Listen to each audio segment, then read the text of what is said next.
All right.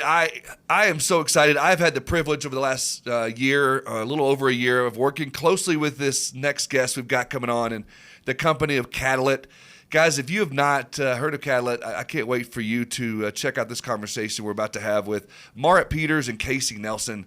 You guys have heard Casey Nelson previously on the show. He's a good personal friend of mine, and Marit's a close personal friend of Sid's, so this conversation's going to be a good one.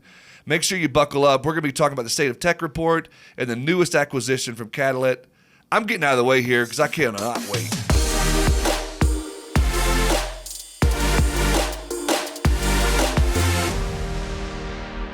Casey and Marit, welcome to the VIP podcast. Audience, welcome. Get ready. Buckle up. You might want to pull over or turn the treadmill down to like a 1. Because I don't want you to fall. This is gonna be a good one. I'm already excited. Zero incline, guys. Seriously. Yeah, go ahead. Make sure that make those adjustments in. But before we get into some of the easier questions, I got a really tough one that I got to get into first with you. I would love to know, Casey. I'll start with you actually. If you could automate anything in your personal life, what would you automate in your personal life? Such a good question for Casey. Wow, Heath, that's a fantastic question. I wish you'd give me a heads up on that question. Nope, that's the whole point. I wanted your natural reaction. Marit, you're next, so get ready. You know what? Okay, exactly. So what I would do is I would find a way to take every one of the apps that my girls' school uses to send out alerts. Gosh, spoken like a true parent. Right. Oh, yeah, the practice notifications and the bills and all those other things. And I just want them to go all into my one calendar. So I don't have to check the band app and the team and the volleyball schedule and all those things. If I could just create a personal life CRM that works with school softwares. Yeah. I thought you were just going to have it integrate straight into your brain or something. I didn't know. That's some Black Mirror level automation. Yeah. Don't give Elon any ideas. Oh, that's funny. Yeah. You can't hear it, but like every parent in America who's an insurance agent just cheered for you, Casey. Oh, yeah. So. Well, you may have just created $1 billion idea there. Yes. So you may all right. You might Sounds good. You might have just caused an accident. Yeah, you may have caused an accident too. Yeah. All right. I was nicer to you, Marit, gave you some time to think about it. You were, which is always dangerous. Right on. The first thing that occurred to me was I travel so much, right? And so there's a lot of moving parts and pieces. And so, and if my brain could just be automated, like this is where I need to go, and I've got that's a good one. Like streamline all of that. Yes, that would be amazing. Yeah. And the first thing that occurred to me was one of my assistants, Cindy Quai, who's been with us forever. Somebody asked her, "What's it like to work with Marit?" And she said, "It's like this." That's a great intro. Start. This is kind of interesting, funny. It's like Marit's on a locomotive and she's just throwing stuff that needs to be done, like left and right. And I'm running behind the locomotive trying to grab it. I'm not riding on the locomotive. That's awesome. That is awesome. So I think she would prefer to probably be asked that question on how to automate her life. That is awesome. Fantastic. Chad, you got an answer on that? Was there anything you would automate in your life? I would automate taking a shower. Just automate taking a shower? How would you do? Like, what's like? I just don't think about it. I'm in bed still, and I'm taking a shower. That type of thing. Okay. Yeah. There you go. I don't have to think about it. It just happens, and then I'm back to normal. See, this is where I don't know that I feel like we're similar in a lot of ways. That may be one we're very different because shower time is like. It's like sacred. It's a PG show. Like a sanctuary. It's a PG show. Hang on a minute. Yeah. It's like a sanctuary. Yeah. Like, it's quiet. Yeah. You get shower thoughts. You can sing in the shower. I mean, I'm not trying to automate that, man. All right. So what's your automation then? What would you automate in your personal life? Me? Gosh, I don't know. That's hard. Yeah. Oh, come on now, Sydney. We made them do it. I didn't realize this question was going to be turned back on me. I'm turning on. Okay, I would like the Marit time frame, so I'm going to ask you first, and then I'll go last. What would you automate, Heath? Man, there's so many things, honestly. Okay. So I would automate just like I think, I don't know. I would automate eating. Like I think we take so much time. Why would you automate eating? Because I don't know. I just feel like so much of our life is based around eating and meal. I love like last night we have some fellowship time. We're hanging out and chilling, whatever. That's fun. But like if I have to stop my day to go eat lunch, I don't want to do. I just wanted to automate that. Give me a quick IV with the protein I need, and let me just move on. I think I'm gonna piggyback on Marit's, because the most frustrating part about traveling is it's not the whole experience. I don't mind that. It's finding the parking spot. I get so frustrated when I have to go. If I go through six or more lanes, I almost just want to give up on the whole trip and say, that's it, I'm going home. Like, there's no point. You're doing something wrong. I'm going to tell you what you're doing wrong. Okay. I made a deal 4 years ago that I never drive myself to the airport. I will Uber, I will get dropped off. I never park myself. I was going to say you take your grandma's handicap sticker, but that's not what you were going to say. Nope. I just don't do it anymore. You don't do it anymore, Sid. That's my gift to you. Right. Thank you. All right. I'll remember that one. I appreciate you. If I remember nothing else from this podcast, I'll remember that. Right. Okay. So there's 5 of us in this room. I have one more quick thing, just a one-word answer here. I need to know, like, with all these tech people in this call right now, Apple or Android? Marit. Apple. Casey? Apple. Yes. Chad? I'm Apple all the way. Apple for sure. Dude, we're Apple. Okay, we're good then. We can continue. All right. No knockout, drag down. There you go. Yes. Fights. Yeah, I've had a lot of tech people tell me that Android's better. I'm an Apple guy. But anyway. My dad also says Android's better, and he's like 60 something, and yeah. But we still love the audience members that are listening that are Android users. We may have we do. Or 60 something, both of them. All right, I'm gonna get us back on track. So let's get into the numbers. For those who don't know, Marit and Casey, they're both part of an organization called Catalyit. And Catalyit, I'll do my best explanation, and Marit, if you want to come in and add color commentary and do a better job than I will. It's essentially a digital library of insurtech companies. I think I would say largest and most comprehensive library. And in addition to that, they also offer a number of services to help you match with the right technology. Almost like, think of it like insurtech Tinder.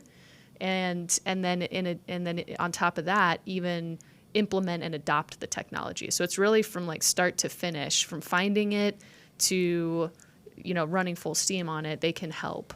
The company is just a few years old and was started by the association world. So I would say, in terms of companies that are doing it for the right reasons, like they're very true to their mission. And Marit and Casey are, just two of the best people that I've ever met. So, Marit, anything you want to add to that? Yeah, I mean, what we're here to do is actually help people maximize their investment in technology, right? So, and we'll talk a little bit today about how we think about technology and people, and are they intertwined? They're so intertwined now, it's not really a distinctly different conversation. So we've designed Catalyit to be agent-centric. So it's not all the solutions that are there and all the advice that's given is specifically to you as an agent, what's best for you, because not all things look alike. And so, what I'm really excited about is this next round of investment we're putting into the organization right now. So imagine next year when you're going into there, you have your dashboard, you know exactly what you have individually. You can build it like a car and it'll tell you what will break or not and how much money you should be spending and use it as a planning tool. And then you also have consultants who can help you implement and maximize your resources and so forth. So very, very excited about the team and what functionality we'll have to actually be best in class for you guys and the experience going into 25. Yeah, and I love it, but I've gotten to work with you guys pretty closely last year, and I don't know how many times, if Casey got a dime for every time he heard this question, probably, of like, where should I go with my tech? Like, what should I buy? Like, I'm looking for a new AMS. Where do I go? That's exactly what y'all are doing, like what I see you guys doing. And and I wish I would have had that back in my agency days of like, what CRM should I get? What agency management system? What tools should I use for this? You have every bit of that in your tech selector and all of your little guides and all the webinars and all the things. And it's like, if you're listening right now and you're questioning, where do I go? I mean, Catalyit is the first place you should go, and then find Vertafore from there. But, I mean, I'm just kidding. But, no, I just think it's amazing what you guys are doing. And so, Casey, I'm sure you heard that a lot in your time as a consultant before you even got here. Oh, yeah, all the time. I mean, we would get the question, hey, if you were to start an agency today, what 3 systems would you use? What 3 programs would you use? And while there's an answer to that question for me, that's not the same answer for every agency. And 100%. Where we can help the most, I think, is that we have a lot of experience on this team that can ask the right questions to help that particular agency really think about what they want to be, or maybe who they are, and guide them towards a product that's going to really fit their needs, so that they're not in a position 2 years later where they're thinking, oh man, I really wish I was, changing management systems or changing CRMs or anything like that. So we can kind of be the in-between that helps guide them down the path and walks with them during demos and asks the questions and challenges some things to really help them make the decision that's best for them.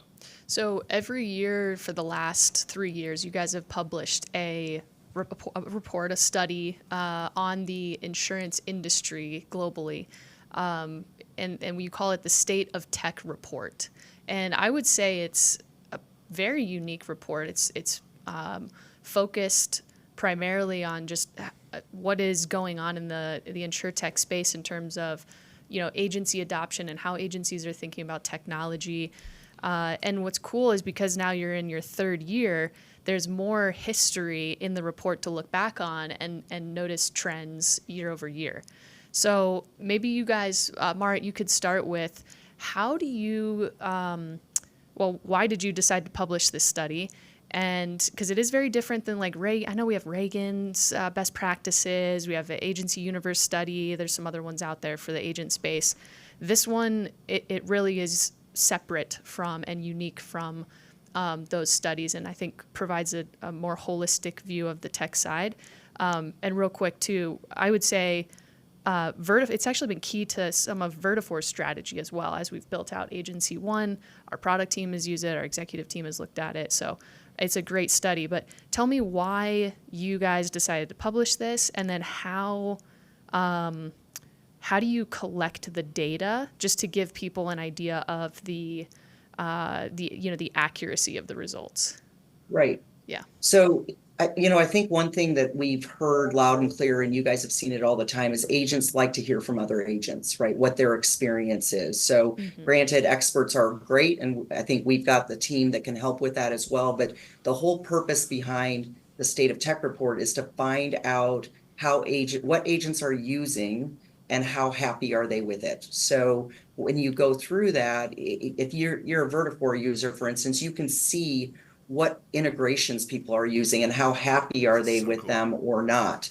And so it's interesting when you go through the report, and we'll make sure people have a link that they can go download it. It's available public out there, is that somebody can actually go in and really dissect, if I'm making a decision about an add-on or an integration, how do my peers feel about it? How is it working for them, and does it make sense? Because I have some where it's maybe the highest utilization tool, and yet it's the lowest satisfied resource against all of the plugins, right? So we've done it also because we wanted something that didn't exist out there that people would look to and then be able to benchmark year over year and see where the trends are. And like one of the interesting trends, not a surprise, but in 2022, for instance, and I'll use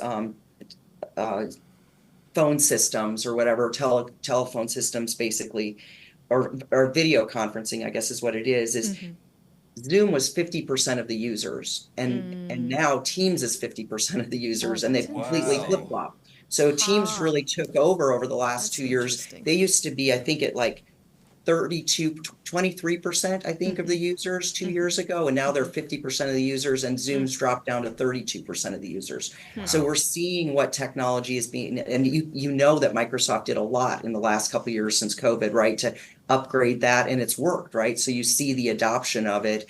And so when you think about that, now I'm an agent and can say, well, I already pay for this Microsoft suite. Why am I paying for Zoom when that can be it? So I think there's some interesting decisions people can make along the way. And I don't know about you guys, but I did our own tech stack evaluation a couple months ago just on expense. And it's amazing to me to see the percentage of increase has been like 15 to 30% over the last 2 years on fees. They just creep up, right? They're these little dollar amounts, and suddenly, look at Netflix, for instance. You don't even realize people are like, why am I paying $42 a month for Netflix? What happened, So these are these little dollar amounts that we think that if we can help people look at it, and what we also know is that utilization is still the biggest thing. Am I using the tools that I'm paying for? Mm-hmm. And so if we can highlight some of those the pieces, help people say, am I maximizing stuff? Am I using it or not? Turn it off. We can free up resource. And, I've said it for years. When people say, should I invest in a certain technology? I always say you need to be thinking about it like an employee that can work for you 7 days a week, 24 hours, 365 days a year. Would you pay an employee to do that? And your whole mind shift changes when you think about technology from that way than humans. And that's a big part of the conversation right now as well. It also sounds like you could look at that as like, oh, I didn't know this was a good way to integrate, or I didn't know this would be a good tool to integrate with this system, or I didn't think about integrating this with that. And so to be able to see that, get their mind thinking, I think that's a cool way of looking at it too. Right. So Casey, tell me a little bit more about some of the other categories that you guys look at and some of the interesting insights that you've seen this year and also this year compared to prior years. Sure. Well, in terms of the results from this year's report, I look at the last 12 months with StakWise prior to the acquisition and the questions that we would get from current clients and leads. And there's a very strong correlation on the State of Tech report from agencies not using those types of programs. So chatbots are an example. We got more questions about, hey, I want to put a chatbot on my website. Which program should I use? And at the State of Tech report, 92% of the agents that responded are not using a chatbot. So it makes sense that we're getting those questions. What should we use? But what we ended up experiencing is when we would go kind of dive a little deeper with those clients that asked those questions. Why do you want a chatbot? What do you want it to do? What problem or hole does it fill? And they didn't really have necessarily a clear vision for what that was. So I think that when you look at like chatbots, agency apps, and even social media, those were three things that stuck out to me on the State of Tech report that had very low adoption, but they're questions that we get all the time. So I think that it really identifies some areas within the independent sector that agencies may not be clear about what those programs can do for their agency. And like Marit said, if you're paying somebody to do something in your agency or they're a full-time employee, how many hours a day or a week or a month are they spending on a specific type of task? And could you replace that with a program that would actually take care of the issue for you? So those three areas had really, really low adoption rates. 82% of agencies weren't using apps, and 80% of agencies were not leveraging any kind of social media management programs. Wow. So I think that those areas kind of were glaring to me. And then looking at the report and looking at the information from StakWise, those were the questions we were getting all the time. So there's definitely a need in those areas. Yeah, to your point about some of the stuff you talked about, even with the chat bots and whatnot, is that we talk about shiny object syndrome and people just thinking everybody else has got it, I need to do it, or right. I saw this neighbor agency doing it, I need to do it. Is that what you're seeing kind of speaking to that a lot as well? And then again, back to your consulting time, do you spend time asking certain questions to them, and how do you dive into solving that challenge? That's a great question. And really use case is the number one thing we wanted to find. Like what is happening in your agency that's causing pain or a slowdown or a speed bump or whatever you want to call it, and how do you think this tool is going to be able to take care of that for you? But in a lot of times it was, hey, I went to a conference and I heard somebody talk about it. Mm-hmm. And that's super important. It's so important to hear from other agents to know, I am leveraging this tool well, but knowing that it's more than just signing up with that program, throwing the widget on your website, and then it's just going to happen. There's a lot more to it than that. And it even, just to kind of go off on a slightly different note, a lot of the times we were asking questions of agencies when they wanted an automation or a workflow built is we would ask like, well, what's your process? Mm-hmm. If I was a new producer or a new CSR in your agency, what's your training like? What's your manual? What's your expectation? And that's when kind of like the bleep moment would come up, and they're like, and so if there isn't a clear vision and there isn't a clear process, just picking a tool that you heard someone else use successfully isn't necessarily going to solve your problem at all. And in some cases, it might make it worse. Yeah. What are, so I know there were some other categories, like the number of technologies used by agencies on average, the number of agencies who feel like they're actually able to maximize their technology. Have those changed at all, or are they have we plateaued? I remember, I think on average it was like, I want to say 11 different technologies. Yeah, it was somewhere between 6 and 12, 6 and 12. Depending on the size of your organization. Mm-hmm. I'm just pulling up the numbers real quick that we can look at. And a couple years ago it was between 5 and 8. So it's from 2 years, it's definitely increased as far as the average number of products that people are using. Definitely. Yeah, that's And interesting. what I would also comment on is, and I think this is interesting, is so Catalyt's kind of designed this thing to look at, how do you crawl before you walk, before you run? Mm-hmm. We call it the Catalyt journey. Mm-hmm. You can take a tech assessment that lets you see, are you doing the baseline things you should be doing versus the better things versus the best versus the beyond, which are the high, early adopter kind of models. Yeah. And so when we think about where to start, what's nice is we have a tool for someone to actually take that and come back and go, yeah, it might be shiny to object, but it's a beyond thing. Mm-hmm. Let's get baseline right first before you try and connect to these other things. So it helps them see what gaps do I need to fill before I get to shiny object syndrome. And people are using it now as an annual tool strategically for what do I need to do next. I'll give the audience a really quick example of what Marit's talking about here. I talked to an agency a couple weeks ago who came through the marketing pipe, reached out to me individually after a demo that we did with Gale. Gale's now integrated with Agency Zoom. Gale's a generative AI company that it can make discovery sales calls, essentially, right, and collect initial information in the sales process. And so this guy saw it and was like, "Oh, this is amazing! I wanna implement this into my agency." And I said, "Great. Well, do you have a sales management tool?" Well, we have Excel. I was like, yeah, you should probably think about a sales management tool before you think of a generative AI sales solution. Right. That's a supportive solution that really takes your sales management to the next level. But if you're not even managing your sales performance yet, it might be cart before the horse. Yeah. And speaking of generative AI, that's another thing, right? 2 years ago, that wasn't even language people knew. Yeah. Last year, I think it encompassed only Chat GPT, right? Yeah. That was it. And now generative AI is in everything, right? And it's also a good example of people knowing what it might be, not really. And so the amount of noise it has, it still doesn't have the adoption. But we truly believe at the end of the day that what is going to happen in this space is going to change things fundamentally more than anything that's been done in 15 years. So we are on now we talk about momentum, right? And that this is that flywheel that is completely taking off. We had this big strategic discussion yesterday. Even the categories we have at Catalyt may be changing, because when we think about outsourcing, for instance, people used to always think about it as humans. In fact, even in our report, we talk about virtual employees. Well, I mean, we know that virtual employees are now being replaced by generative AI and automations and all of those pieces. So we truly know that people are working fast and hard. Some are going to work, some are not.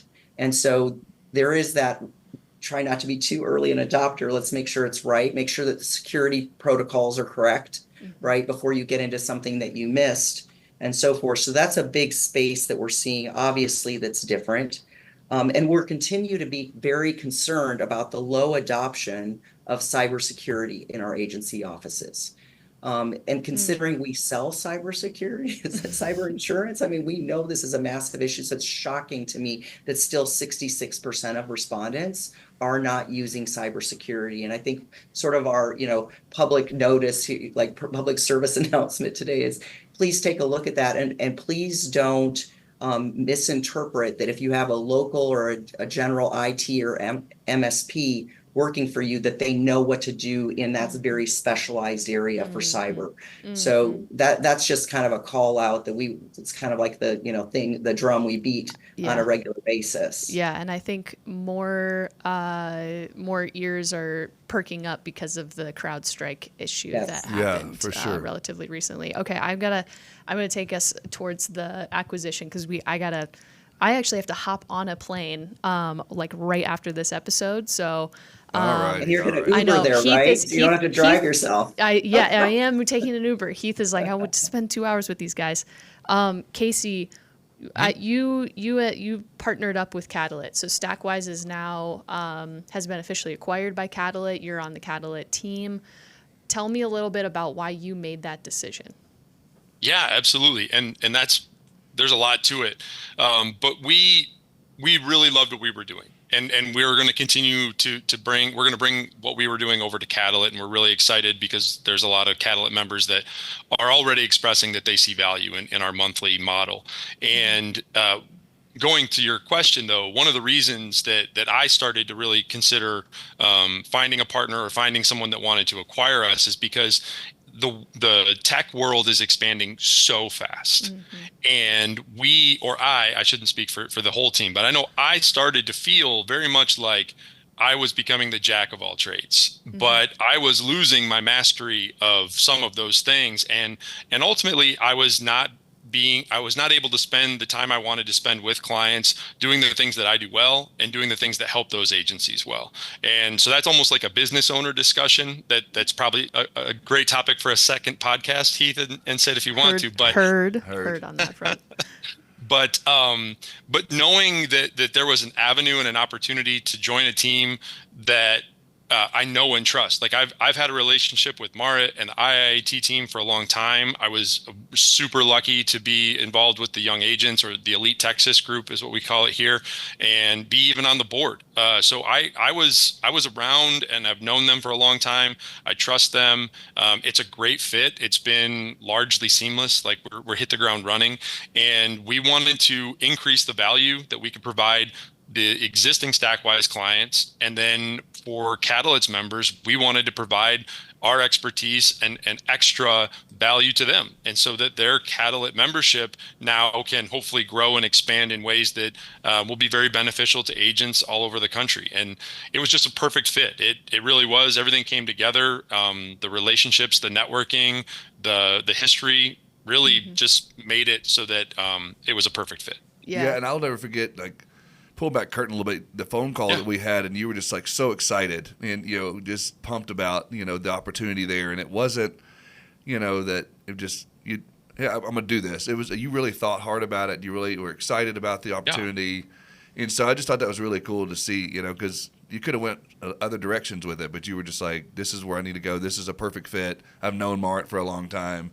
I just thought it was really cool. I just want to say that I completely respect how, just seeing this relationship, what Marit's talking about, how they're having to go back and kind of look at what is the foundation now because of all the changes in tech.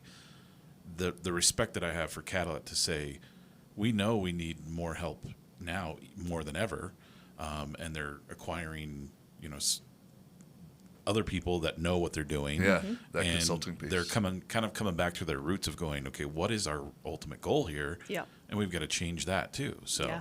Yeah, and I think it was a smart move from the Catalyit leadership side because, Casey, what you do best is think about how the technologies work together.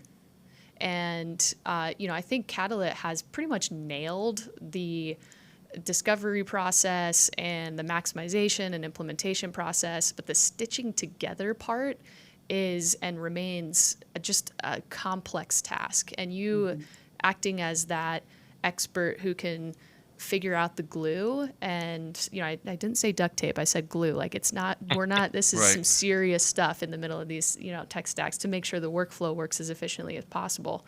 It's just kudos to Marit, to you and the team on the thought process behind it. So, I actually thought that Casey was going to say it was my gifts of persuasion why he decided to join. Well, I was trying to get there. My feelings are a little hurt right now. Yeah, I was going to get there, and then Chad interrupted. I had you, Marit. No, I'm just kidding. I would like to say just a couple things for us, and thank you for your comments on it from both Casey and talking about us really looking at what our needs are. So one of the things that I think is maybe one of my core competencies are putting together teams, really high performing, great, diverse teams of people.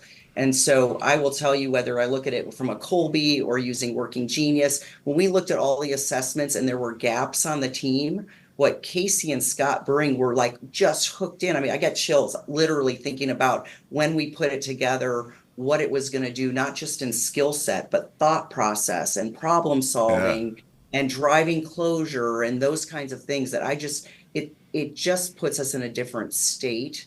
And what was fun about it is the conversation happened right at the same time that the Catalyit board was really talking strategically about not who, but what we needed on the team. And Casey, I mean, we couldn't have defined the checklist better, right? And so to have left that meeting and then this phone call and it just all fell into place, it truly did. I mean, wonderful things happen when you put great people together, and that's how I feel about the StakWise team and our team coming together, and our IIT team throws a couple people in there too, and then you've got some pretty cool stuff. Yeah, well, and I think just to for those listening who don't know Marit, Marit, I've known you for I think close to a decade now.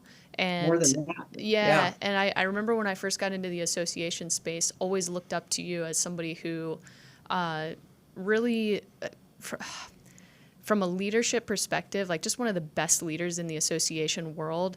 You always had a very clear vision. There's really no BS. The outcome of your projects and initiatives were always successful. The people that you brought into the organization were great. So, yeah, I mean, I'm really excited for where Catalyt's headed. For those of you guys who don't know Catalyit, go to CATALYIT. You got it. CATALYIT.com. You can actually just search. They have some search functionality on their site. Search State of Tech Report. You can get access to 2022, 2023, and 2024 for free. They're not paid like some of these other studies. You have to pay an arm and a leg and your kids, first kid's college tuition. Right. They're giving you guys all these insights for free. I think it's really valuable. Look at their offering. I think if you're questioning where to start with technology or how to take your tech stack to the next level, you really couldn't find a better group to partner with. So with that, thank you guys so much. We appreciate you. Yes. Thank you. Thank you. Thanks for having us. Man, what a great episode. Dude, that was fire. Just it made me think, Yeah, you always like those. I always like the ones that give me heartburn, the spicy episodes. The spicy ones. I mean, you do have to get your Rolaids out every once in a while. I do, because we got some great guests that we had to share their opinions. We had to get that out there. Well, and listen, that's not the last great guest we're going to have. We got so many more lined up this season. You got to come back every single time. And how do you do that? How do they do that? I'm going to tell them, man. You got to tell them. Go to YouTube, hit the subscribe button, or make sure that you follow us on your favorite podcast channel. And I'm watching the numbers, so I'll know if you hit subscribe or not. So he stalks. I do. So make sure you hit that subscribe button or it's going to hurt my feelings. You don't want to do that now. So come back next week. Hang out with us. We got another amazing guest. See you on the next one.